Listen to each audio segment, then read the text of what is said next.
পটলের এই নিরামিষ রেসিপিটা কিন্তু দারুণ লাগে খেতে, যে কোনো নিরামিষ দিনে।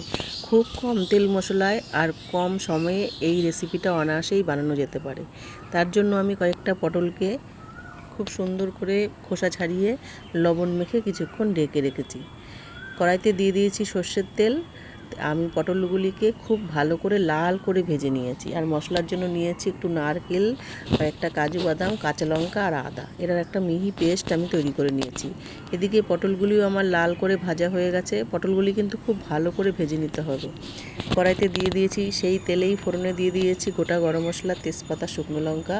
ফোড়ন থেকে যখন সুন্দর গন্ধ বেরোতে শুরু করেছে, তখন আমি বেটে রাখা পেস্টটা এর মধ্যে দিয়ে পরিমাণ মতো লবণ, হলুদ, একটু মিষ্টি দিয়ে আর মিক্সচার বাটি ধোয়া সামান্য একটু জল দিয়ে খানিকক্ষণ কষিয়ে নিয়েছি।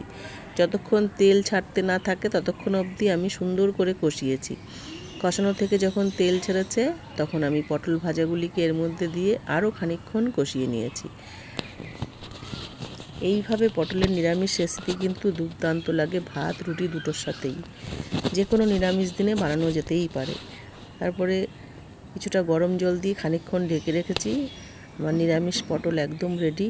তোমরা যারা বানিয়েছো তারা তো জানোই, আর যারা বানাওনি তারা অবশ্যই এইভাবে বানিয়ে আমাকে অবশ্যই কমেন্ট করে জানিও তোমাদের রেসিপিটা কেমন লেগেছে।